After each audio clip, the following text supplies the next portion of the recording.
बिस्मिल्लाहिर्रहमानिर्रहीम। अस्सलाम वालेकुम नाज़रीन, आप यूट्यूब चैनल देख रहे हैं। मैं इमरान खान हूँ। रूसी सदर के पास पहुँच गए ईरान के वज़ीर ख़ारजा। इससे पहले वो पाकिस्तान आए थे, फिर ओमान गए थे, वापस पाकिस्तान आए थे, फिर वो रशिया पहुँच गए। रूसी सदर ने बड़ा खुला डुला स्टेटमेंट दिया है। प्यूटन के साथ मुलाकात हुई उनकी, रूस के सदर के साथ, और प्यूटन ने कहा कि ईरान के सुप्रीम लीडर को पैगाम दिया प्यूटन ने, और उनका पैगाम वसूल भी किया और नेक तमन्नाओं का इजहार भी किया। जो मेन स्टेटमेंट है वो ये है कि मैं उम्मीद करता हूँ कि ईरानी अवाम इस मुश्किल दौर से गुजर जाएंगे और अमन कायम होगा। ईरान और ख़ित्ते के ममालिक के मफाद में जो मुमकिन हुआ रूस करेगा। देखिए, रूस हमेशा खुलकर सामने आया ईरान के मामले पर, और इस तरह ईरान को खुलकर किसी ने भी सपोर्ट नहीं किया, चाहे वो मुसलमान ममालिक हों या पड़ोसी ममालिक हों। ईरान को जो सपोर्ट रशिया से मिली है वो बड़ी खुली डुली सपोर्ट है। उसकी एक वजह यह भी है ना कि रूस जब भी किसी मुल्क के साथ लड़ता है या तनाज़े में आता है तो अमेरिका खुलकर रशिया के ख़िलाफ़ खड़े होने वाले मुल्क को सपोर्ट करता है, चाहे हथियारों के साथ हो, चाहे पैसे के साथ हो, चाहे इखलाकी नुक्ता नज़र से हो, चाहे अक़वाम मुत्तहिदा में वीटो करना हो या अपने इत्तेहादियों के साथ मिलकर दबाना हो, तो वो रशिया के ख़िलाफ़ हमेशा अमेरिका खड़ा होता है। इसी तरह रूस को मौका मिला तो रूस ईरान के साथ खड़ा हुआ, और रशिया ने ईरान के लिए स्टेटमेंट उस लेवल तक दिए हैं जिस लेवल तक कोई और मुल्क नहीं दे पाया। पाकिस्तान के हवाले से हल्की फुल्की सी अब तनकीद भी आना शुरू हो गई है। ये एक ईरानी पार्लियामेंट की कौमी सलामती और खारजा पॉलिसी कमेटी के तर्जुमान हैं इब्राहिम रज़ाई। इन्होंने एक ट्वीट किया है, इंग्लिश में ट्वीट है, मैं इसका ट्रांसलेशन आपको पढ़ के सुना देता हूँ कि पाकिस्तान हमारा अच्छा दोस्त और हमसाया मुल्क है, लेकिन मुज़ाकरात के लिए ये मौजू सालिस नहीं है और ना ही इसके पास सालसी के लिए ज़रूरी साख मौजूद है। ये हमेशा ट्रंप के मफाद को मद्देनज़र रखते हैं और अमरीकी ख्वाहिशात के खिलाफ एक लफ्ज़ भी नहीं बोल पाते। मिसाल के तौर पर दुनिया को बताने के लिए तैयार नहीं है कि अमेरिका ने पहले पाकिस्तान की तजवीज़ को कबूल किया मगर बाद में अपने वादे से फिर गया। ये भी नहीं कहते कि लबनान के मामले या मुंजमद असासों के बारे में अमरीकी वादा कर गए थे मगर उन्हें पूरा नहीं किया गया। एक सालिस को गैर जानिबदार होना चाहिए, ना कि हमेशा एक फरीक की तरफ झुकाव रखे। देखिए, मैंने पहले भी आपको ये कहा था कि ये पाकिस्तान के ऊपर उंगली उठेगी। वजह यह कि हमारी पोजीशन बड़ी अजीब है ना। हम ना अमेरिका की गारंटी दे सकते हैं, ना अमेरिका से गिला और शिकवा कर सकते हैं। हम सिर्फ अमेरिका की मदद कर सकते हैं। हाँ, ईरान से हम गिला शिकवा भी कर सकते हैं और ईरान से हम गारंटियाँ भी मांग सकते हैं। अमेरिका से ना हम गारंटी मांग सकते हैं, ना अमेरिका की हम गारंटी दे सकते हैं, ना अमेरिका अगर खिलाफ वर्जी करे किसी मामले की तो हम क्या करेंगे हम ये भी नहीं बता पाते। तो पाकिस्तान की एक बड़ी कमज़ोर पोजीशन है। इस पोजीशन में आप सहूलतकार तो हो सकते हैं, लेकिन सालसी करना ज़रा मुश्किल होता है। यही बात अब ईरान में से भी सामने आना शुरू हो गई है। उनकी पार्लियामेंट के कौमी सलामती और खारजा कमेटी के तर्जुमान जो हैं उन्होंने ये स्टेटमेंट दिया है। स्टेटमेंट मैंने आपके सामने रख दिया। नाज़रीन, ईरान में अपने आप को जंग के लिए पेश करने वाले अफराद की तादाद 3 करोड़ हो गई है। ये वो 3 करोड़ लोग हैं जिन्होंने हुकूमत की इस दरख्वास्त के बाद कि अगर ज़मीनी हमला किया जाता है या लड़ाई तूल पकड़ती है तो ईरान की फ़ौज कम पड़ जाएगी। ऐसे में हमें वॉलंटियर्स चाहिए जो बहुत बड़ी तादाद में सामने आएँ, उन्हें हथियार दिए जाएं और वो लोग मुकाबला करें बाहर से आने वाली फ़ौज का, या कोई भी जारियत करता है ईरान के ख़िलाफ़ तो मुकाबला करें। तो अब जो तादाद होगी वो 3 करोड़ हो गई है। पूरी दुनिया में किसी भी मुल्क के 3 करोड़ फ़ौजी नहीं है। यानी सबसे ज़्यादा फ़ौजियों की तादाद चाइना की है, फिर अमेरिका की है, लेकिन इन दोनों को भी मिला लें तो इतने फ़ौजी नहीं है। ये तो बहुत बड़ी तादाद है फ़ौजियों की, जो कि 3 करोड़ है। 3 करोड़ फ़ौजी तो नहीं है, वॉलंटियर्स हैं। तो ये जनाब लोगों ने अपने आप को रजिस्टर कर दिया और इसका इजहार किया है कालीबाफ ने, जो स्पीकर हैं कौमी असम्बली के ईरान के और मुज़ाकराती कमेटी के हेड। तो उन्होंने एक पोस्ट की और उसमें उन्होंने कहा कि आप तारीख के वो चैंपियन हैं जो हमेशा फतहयाब रहेंगे। इराक़ची ने 2 बड़े अहम बयान दिए। एक, उन्होंने कहा जी हमारे जो मुज़ाकरात अपने मकासद में अभी तक पूरी तरह कामयाब नहीं हुए, हालांकि पेशरफ्त हुई है। पेशरफ्त से वो नहीं मुकरते, वो ये कहते हैं कि पेशरफ्त हो रही है लेकिन मुज़ाकरात में पूरी तरह से हम कामयाब नहीं हुए, और उसकी वजह उन्होंने 2 चीज़ों को करार दिया। उन्होंने कहा कि अमेरिका के गलत रवैये एक वजह है और दूसरा हद से ज़्यादा अमेरिका के मुतालबात ये वजह है।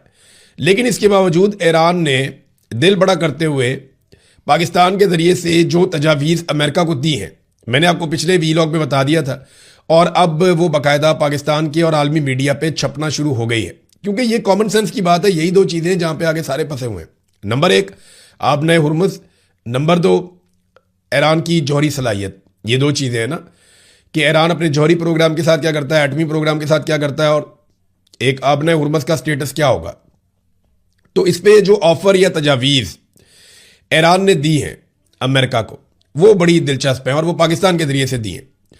उन्होंने कहा जी कि जौहरी मुज़ाकरात हम बाद के मरहले में कर लेंगे, तफसील से बैठेंगे, बाकी स्टेक होल्डर भी आ जाएं, आलमी एजेंसी IAEA भी आ जाए, तो वहाँ बैठ के तसल्ली से जो जौहरी मामलात हैं उनके ऊपर हम तय कर लेंगे। लेकिन इस वक्त जो उन्होंने तजावीज़ पेश की हैं उसमें यह है कि आपने हुर्मुज़ को खोल दिया जाए पहले और नाकाबंदी ख़त्म कर दी जाए। अब ये नाकाबंदी अगर ख़त्म हो जाती है अमेरिका की जानिब से तो एक बेहतर सूरत हाल होगी और जंगबंदी कायम रहे। और दूसरा, ईरान भी आबना हुर्मुज़ को खोल दे, चाहे स्टेटस को थोड़ा सा तब्दील करके खोल दे, लेकिन आबना हुर्मुज़ खुल जाए और आलमी तजारत जो है वो वहाँ से जारी हो जाए। याद रहे कि दुनिया की पेट्रोलियम मसनूआत की जो तजारत है उसका 20% यहाँ से होता है आबना हुर्मुज़ से।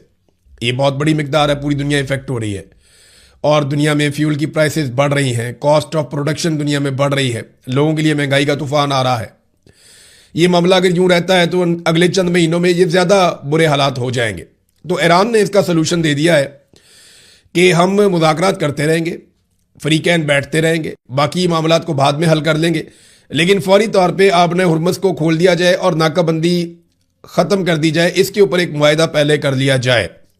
ये बड़ी काबिल अमल चीज़ है जो इराक़ची ने बताई है और अमेरिका को एक ऑफ़र दी गई है। लेकिन देखना यह है कि अमेरिका इस ऑफ़र को तस्लीम करता है या अभी मज़ीद नाकाबंदी और घेराबंदी जारी रखता है, क्योंकि इतलात तो यही आ रही हैं कि अमेरिका बड़ी मिकदार में, बहुत बड़े पैमाने पर हथियारों को इस रीजन में पहुंचा रहा है। दूसरा, इसराइल ने जो लबनान के साथ जंगबंदी की थी वो लगातार खिलाफ वर्जी हो रही है।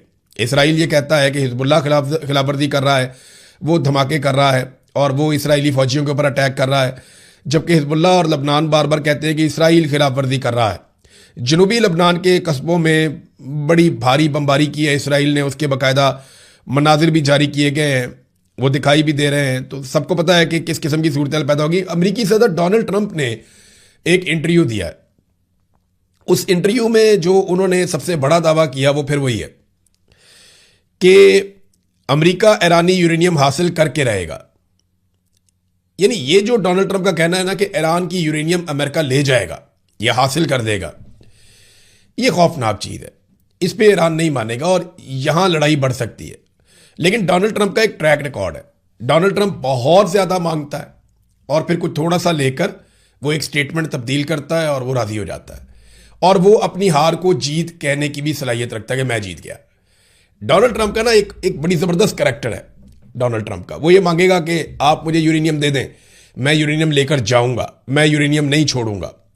और बाद में अगर ईरान के साथ कोई ऐसा मुआहदा हो जाता है कि ईरान एटमी तजर्बा नहीं करेगा एटम बम का और यूरेनियम को दूसरे मकासद के लिए इस्तेमाल करेगा, तो डोनाल्ड ट्रंप कहेगा ये मेरी बहुत बड़ी फतह है।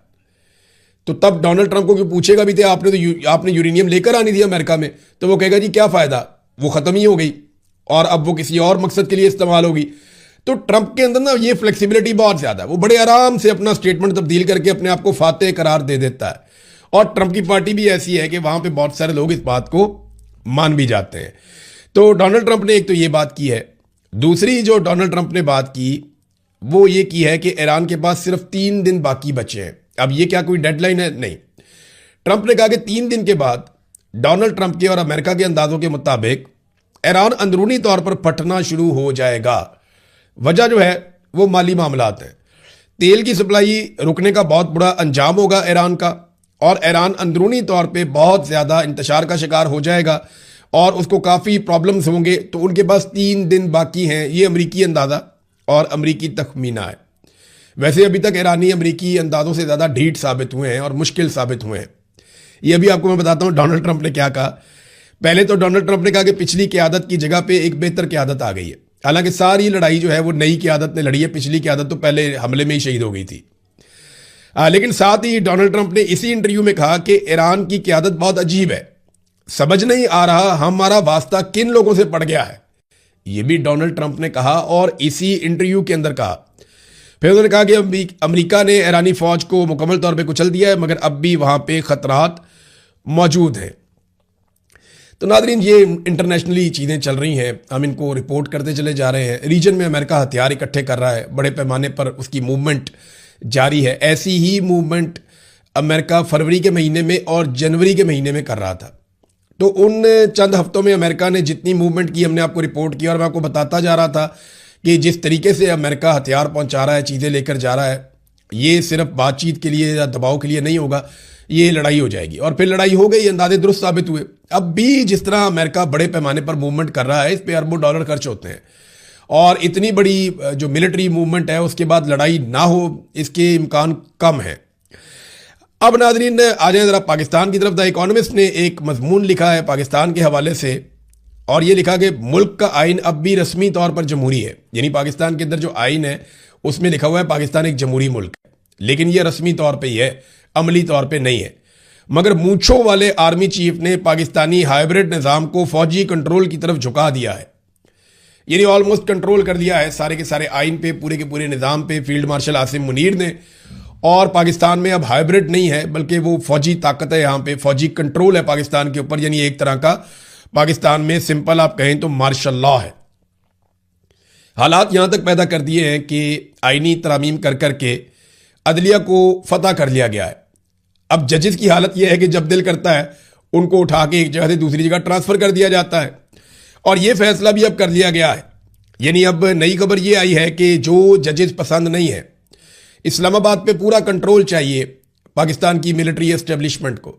यहाँ पे कोई भी ऐसा जज उन्हें नहीं चाहिए, क्योंकि इस्लामाबाद में जो मामलात होते हैं हुकूमत से रिलेटेड होते हैं। तो हुकूमत से जुड़े हुए मामलात में कोई ऐसा जज नहीं चाहिए जो इंसाफ फराहम करे।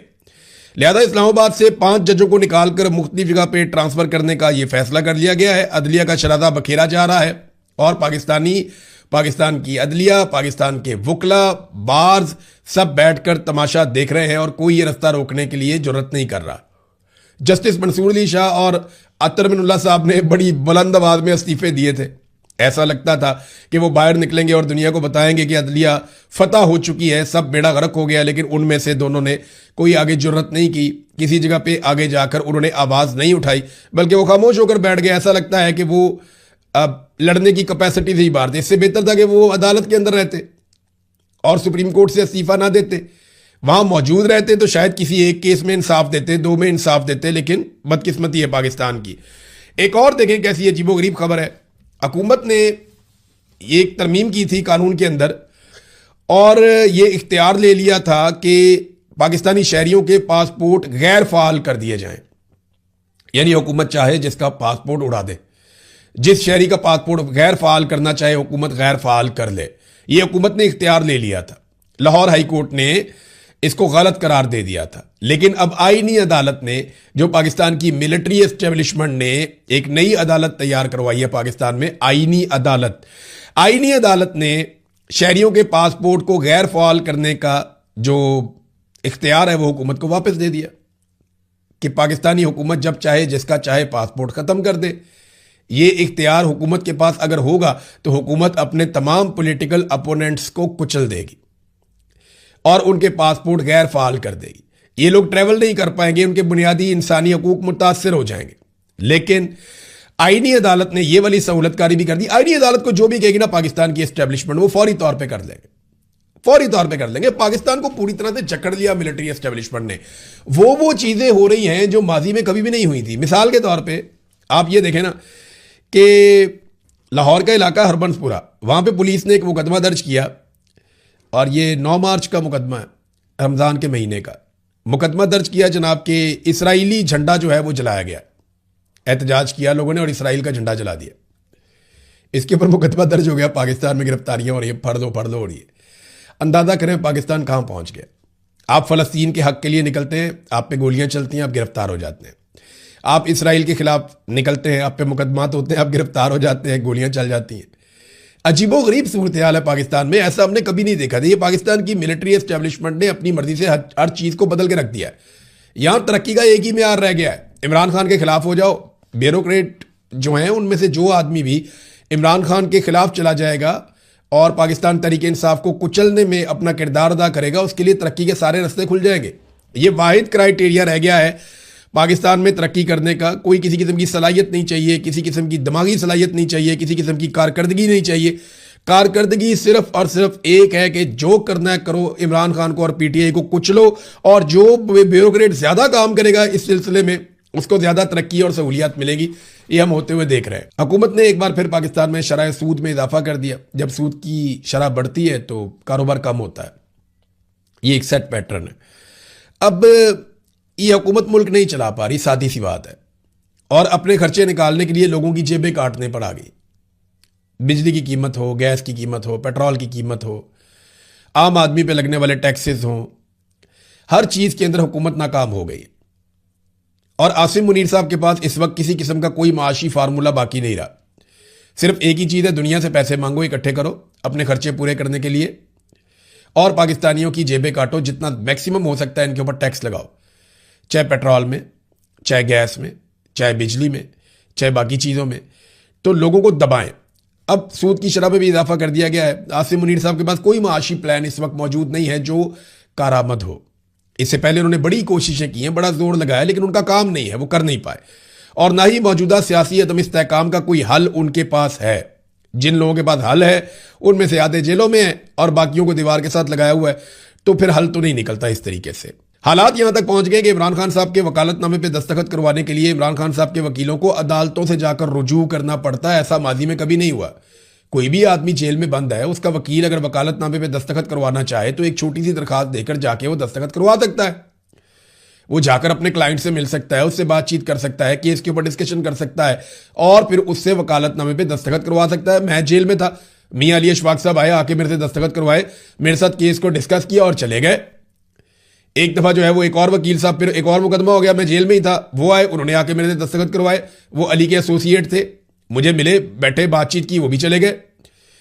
ये पाकिस्तान में नॉर्मल रूटीन है। ये हर कैदी को ये सहूलत मैसर है। इमरान खान के अलावा इमरान खान को इन्होंने दबा कर रख दिया है, और हर तरह का कार्ड इमरान खान के खिलाफ इस्तेमाल किया भी। ये ताहिर अशरफी साहब लंदन में थे, यहां पे कुछ ओवरसीज पाकिस्तानियों ने इन्हें घेर लिया।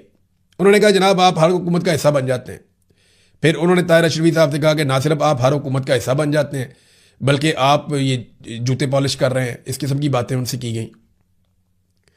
ताहिर अशरफी साहब जो है फील्ड मार्शल आसिम मुनीर की तारीफें करते रहे, और वो जो दूसरे नौजवान वहां पे थे वो लोग ये कहते रहे कि नहीं नहीं वो बहुत जालिम है, और उन्होंने पाकिस्तान में फस्तायत जो है वो बर्पा की हुई है।